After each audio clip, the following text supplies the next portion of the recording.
ನಮಸ್ಕಾರ. ಶಾಂತ ಯೂಟ್ಯೂಬ್ ಚಾನಲ್ಗೆ ಸ್ವಾಗತ.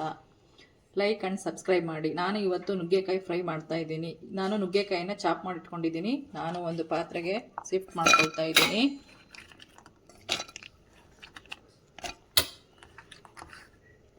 ಸ್ಟವ್ ಆನ್ ಮಾಡಿಬಿಟ್ಟು ಗ್ಯಾಸ್ ಸ್ಟವ್ ಆನ್ ಮಾಡ್ಕೊಳ್ಳೋಣ. ಪಾತ್ರೆಯನ್ನು ಇಟ್ಬಿಟ್ಟು ಸ್ವಲ್ಪ ನೀರು ಹಾಕ್ಬಿಟ್ಟು ನುಗ್ಗೆಕಾಯಿಯನ್ನು ಬೇಯಿಸ್ಕೊಳ್ಳೋಣ. ಟೊಮೆಟೊವನ್ನು ಹೆಚ್ಕೊಳ್ತಾ ಇದ್ದೀನಿ. ಈಗ ಈರುಳ್ಳಿನ ಸಣ್ಣದಾಗಿ ಕಟ್ ಮಾಡ್ಕೊಳ್ಳೋಣ.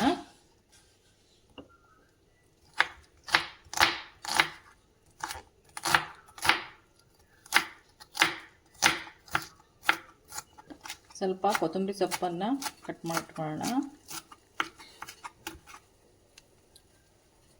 ನಾನು ಮೊದಲಿಗೆ ಗ್ಯಾಸ್ ಸ್ಟವ್ ಆನ್ ಮಾಡಿಬಿಟ್ಟು ಒಂದು ಪಾತ್ರೆಯನ್ನು ಇಡ್ತಾ ಇದ್ದೀನಿ. ಪಾತ್ರೆ ಬಿಸಿ ಆಗಲಿ. ನಾನು ಮೊದಲಿಗೆ ಶೇಂಗಾ ಬೀಜವನ್ನು ಹಾಕ್ಕೊಳ್ತಾ ಇದ್ದೀನಿ.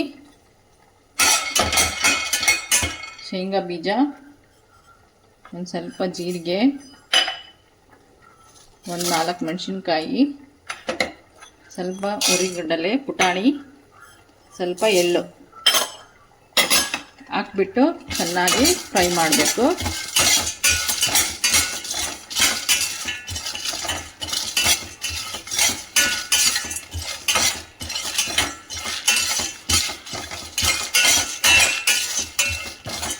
ಸ್ವಲ್ಪ ಚೆನ್ನಾಗಿ ಫ್ರೈ ಆಗಲಿ. ನಾನು ಮೀಡಿಯಮ್ ಫ್ಲೇಮ್ನಲ್ಲಿ ಫ್ರೈ ಮಾಡ್ಕೊಳ್ತಾ ಇದ್ದೀನಿ. ಎಳ್ಳನ್ನು ಹಾಕಿರೋದ್ರಿಂದ ಕ್ಯಾಲ್ಸಿಯಮ್ ಚೆನ್ನಾಗಿ ಬರುತ್ತೆ. ಈಗ ನೋಡಿ ಫ್ರೈ ಆಗಿದೆ.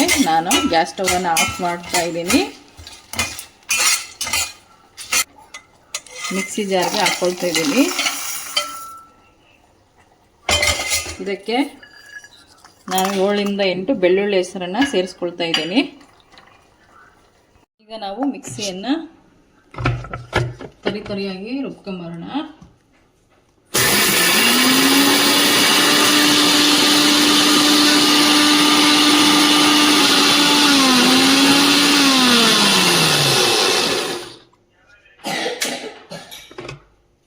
ನೋಡಿ ಈ ಥರ ನೈಸ್ ಪುಡಿಯಾಗಿದೆ. ಈಗ ನಾನು ಸ್ಟವ್ ಆನ್ ಮಾಡಿಬಿಟ್ಟು ಪಾತ್ರೆ ಇಟ್ಬಿಟ್ಟು 2 ಟೇಬಲ್ ಸ್ಪೂನ್ ಎಣ್ಣೆಯನ್ನು ಹಾಕ್ತಾ ಇದ್ದೀನಿ.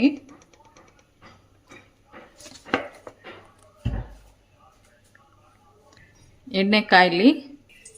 ಈಗ ನಾನು ಮೊದಲಿಗೆ ಈರುಳ್ಳಿಯನ್ನು ಹಾಕ್ತಾ ಇದ್ದೀನಿ.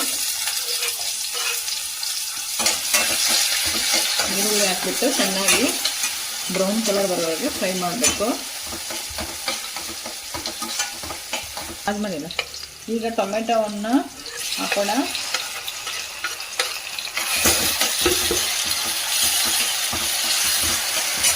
ಟೊಮೆಟೊ ಹಾಕಿಬಿಟ್ಟು ಚೆನ್ನಾಗಿ ಫ್ರೈ ಮಾಡಬೇಕು.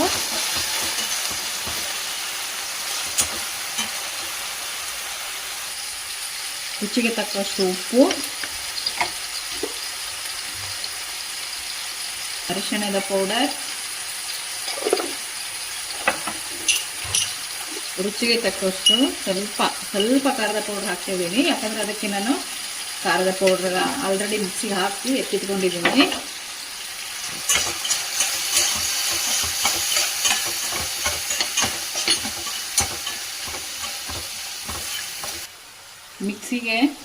ಮಿಕ್ಸಿಯಲ್ಲಿ ರುಬ್ಬಿರ್ತಕ್ಕಂಥ ಪೌಡ್ರನ್ನು ಹಾಕ್ತಾ ಇದ್ದೀನಿ.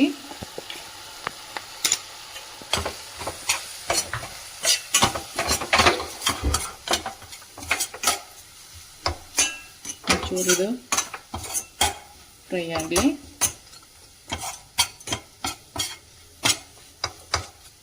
ಎಳ್ಳು ಶೇಂಗಾ ಹಾಕಿರೋದ್ರಿಂದ ಕ್ಯಾಲ್ಸಿಯಂ ಸಿಗುತ್ತೆ, ಮೂಳೆಗಳು ಗಟ್ಟಿಯಾಗುತ್ತೆ. ನುಗ್ಗೆಕಾಯಿ ಆರೋಗ್ಯಕ್ಕೆ ತುಂಬ ಒಳ್ಳೆಯದು. ನಾನು ಈಗ ನುಗ್ಗೆಕಾಯಿ ಬೇಯಿಸಿಟ್ಕೊಂಡಿದ್ದೆ, ಅದನ್ನ ಈಗ ನಾನು ಹಾಕ್ಕೊಳ್ತಿದ್ದೀನಿ. ಹಾಕ್ಬಿಟ್ಟು ಮಿಕ್ಸ್ ಮಾಡೋಣ.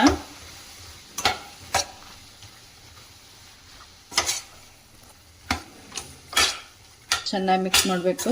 ಒಂದು 5 ನಿಮಿಷ ಫ್ರೈ ಆಗಲು ಬಿಡೋಣ. ಈಗ ನುಗ್ಗೆಕಾಯಿ ಫ್ರೈ ಆಗಿದೆ. ಈಗ ನಾನು ಸ್ವಲ್ಪ ಕೊತ್ತಂಬರಿ ಸೊಪ್ಪನ್ನು ಹಾಕ್ತಾ ಇದ್ದೀನಿ. ಒಂದು ಬೌಲ್ಗೆ ಸರ್ವ್ ಮಾಡ್ಕೊಳ್ಳೋಣ. ಈಗ ನುಗ್ಗೆಕಾಯಿ ಫ್ರೈ ರೆಡಿಯಾಗಿದೆ.